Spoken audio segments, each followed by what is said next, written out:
Doctor. What am I thinking? It's all For a brother's lips.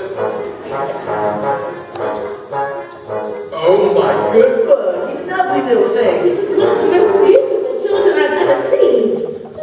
Oh, good Lord, where's his thingy? His what? His thingy. His what you would call it, his doodah, his thingy. But he was done with his thingy. Mom, this child doesn't have a thing. What? A boy without a thingy? Look what you've done, you stupid woman. The boy's got no thingy.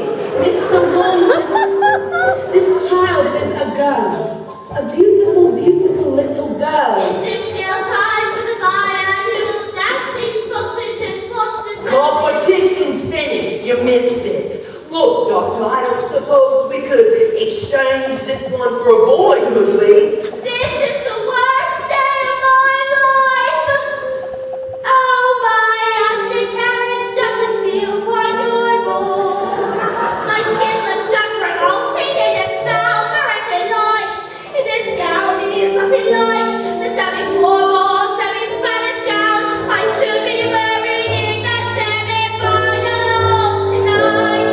I should be dancing the Terra till Italiano, not dressed in hospital cotton with an ouchie front bottom and this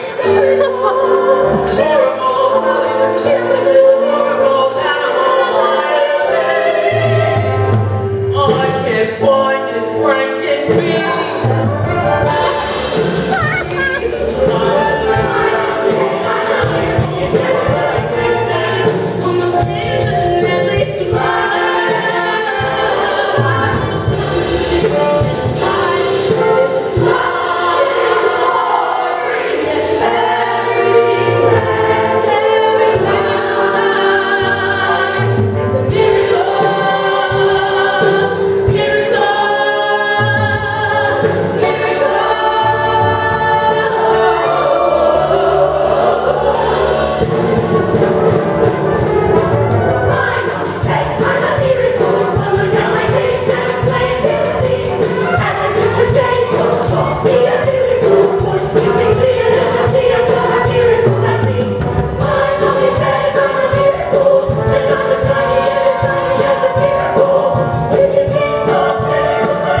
Yes, sir. Yes, sir. 155 brand new luxurious cars, sir. Yes, sir. Are they good runners? Let me put it this way. You wouldn't be able to beat them in a race. No, sir. No, sir. Yes, sir. Right. Good runners. So, how much are we talking? Hang on. Look at this, she's reading a book. That's not normal for a 5-year-old. I think she might be an idiot. Listen to this. It was the best of times. It was the worst of times. It was the age of wisdom.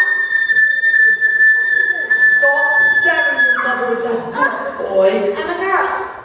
She keeps trying to tell me stories, Harry, stories. I mean, who likes stories? It's not normal for a girl to be thinking. I'm going to have to call you right back. Would you please shut up? I'm trying to pull off the biggest business deal of my entire life, and I have to listen to this. You send us into trouble, and you expect me to get us out of it. What am I? A flaming anthropologist? Escapologist, he says. What about me then? It's not like I have a whole house to look after. Dinners don't microwave themselves, you know. If you're an escapologist, then I must be an acrobat. The world's greatest acrobat. I'm off to bleach my roots. And I shan't be talking to you for the rest of the evening, you horrid little man. Oh, but I'm gonna make us rich. Rich? How rich? Very rich. Russian businessman. Very, very stupid, Bob. Your genius husband intends to sell the 155 knackered old bangers as brand new luxurious cars. But that's not fair. The cars will break down. What about the Russians? Fair. Listen to the boy. I'm a girl. Fair does not get you anywhere, you thick-headed twit brain. Good thing Michael has inherited his old man's brains, eh, son?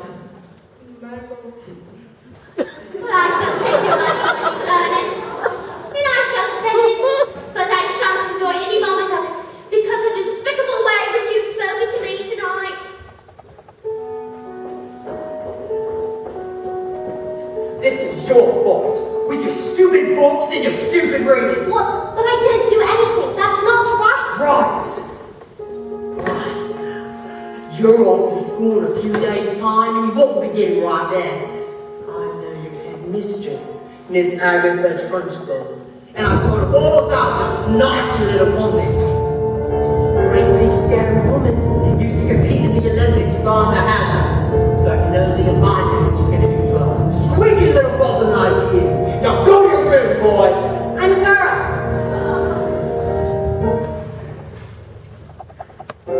Captain Jim went up the hill to fetch a pail of water. So they say the subsequent fall was inevitable. They never stood a chance, they were written that way. Innocent victims of their story. Like Romeo and Juliet.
A man's hair is as grey as sunset. Good hair means a good brain. Now the secret to my success... Secrets? Yes, son, secrets. Secrets, exactly. Now the secret to my success is this. Oil, violet hair tonic for men. Stand back, son. Your old man's going to work. Oh, yeah. That's the banana right there. That's it. In business, son, a man simply cannot fail to give notice when he looks like this. Secrets.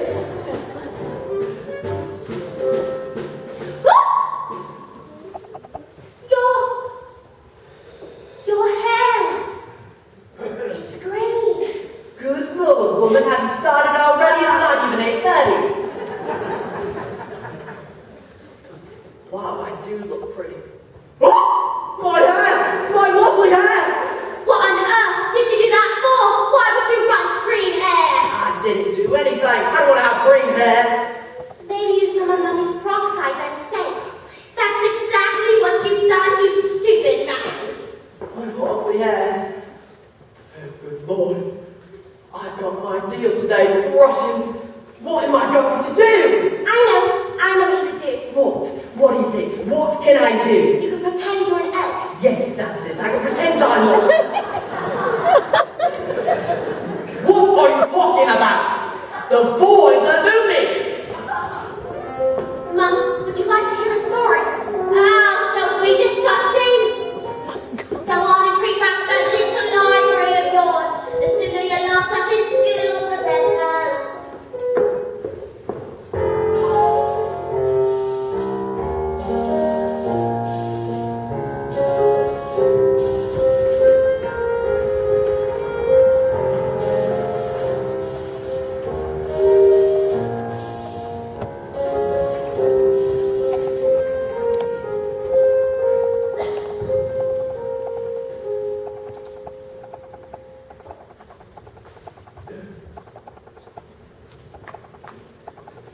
Matilda, what a pleasure to see you. Here in the library again, are we? Yes. Well, my mum wanted me to stay home with her. She hates it when I go out. She misses me so much. Dad too. He loves having me around. But I think it's good for girls to have their own space. Your parents must be so proud to have a girl as clever as you. And you tell them lots of stories like you do with me. Oh, I love your stories, Matilda. That's not a hint, by the way. But if you did happen to have a story you wanted to tell me, I could. Goodbye, Mrs. Phillips. See you next week. Goodbye, Miss Honey. Good luck with the Tolstoy. As I was saying, if you did have a story you wanted to tell me, I could. Who's that lady? That lady, that's Miss Honey. She's going to be your teacher. That lady? That lady is my... Your teacher. Now are you going to tell me a story or not? Once upon a time.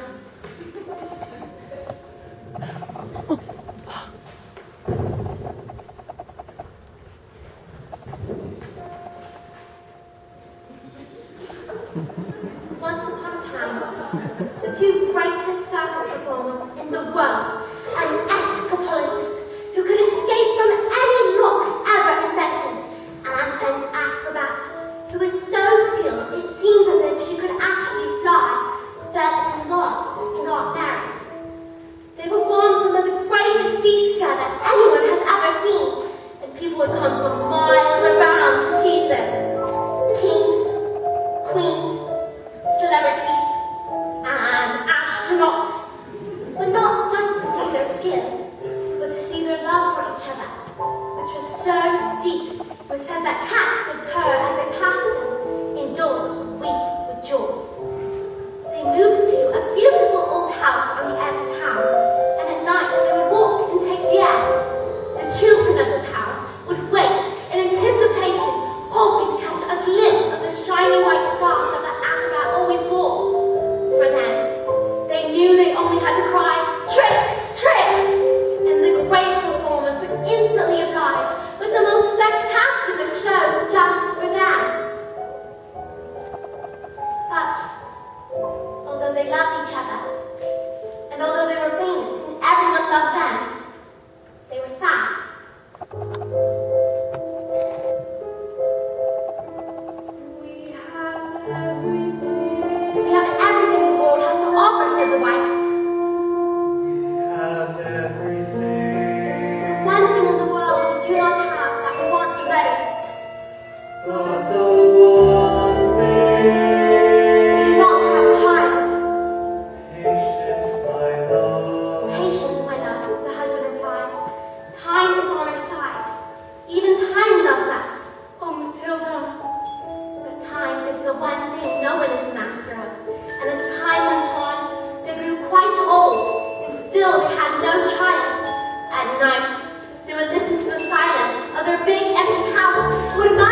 Well, I suppose your mother will be waiting for